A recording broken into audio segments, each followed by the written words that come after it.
Lukas 24 ayat 53. Mereka senantiasa berada di dalam bait Allah dan memuliakan Allah. Selain sukacita kekal, pemahaman akan kebenaran firman Tuhan juga mentransformasi hidup orang percaya dari dalam.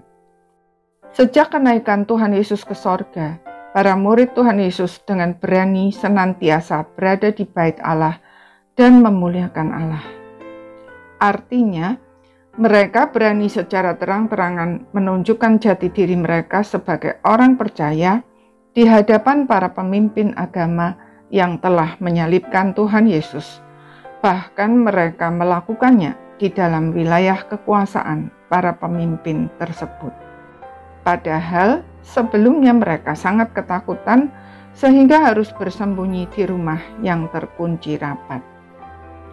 Sejarah bahkan mencatat bahwa mereka semua dengan berani dan tidak mengenal lelah memberitakan Injil sampai akhirnya mati sebagai martir, kecuali Yohanes yang dibuang ke Pulau Patmos dan mendapat penglihatan tentang apa yang Tuhan sedang kerjakan untuk memberikan penghiburan dan kekuatan kepada orang-orang percaya yang sedang teraniaya.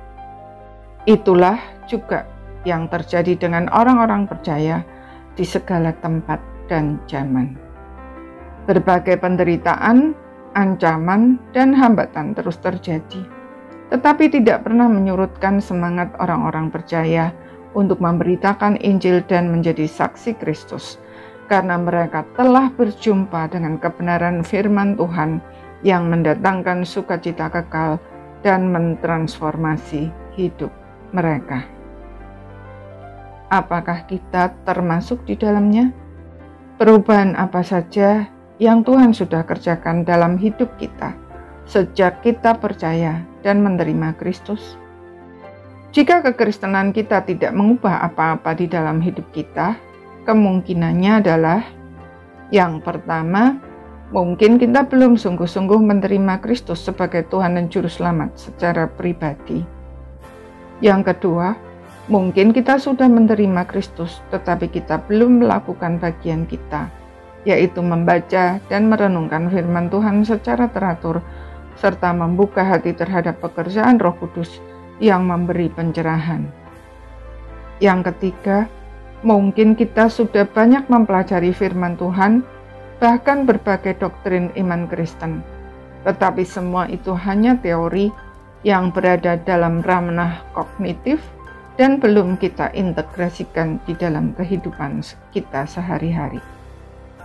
Yang keempat, mungkin ada penghalang yang berupa luka hati karena pengalaman-pengalaman traumatis, atau kebutuhan-kebutuhan yang tidak terpenuhi, ikatan-ikatan yang tidak kudus dengan pola dosa para pendahulu kita, dan lain-lain yang belum diselesaikan.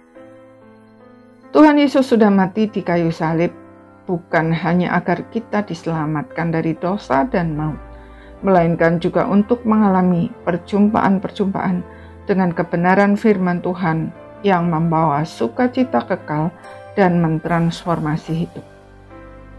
Kiranya Tuhan menolong kita untuk melakukan bagian kita dengan baik dan bertanggung jawab. Amin.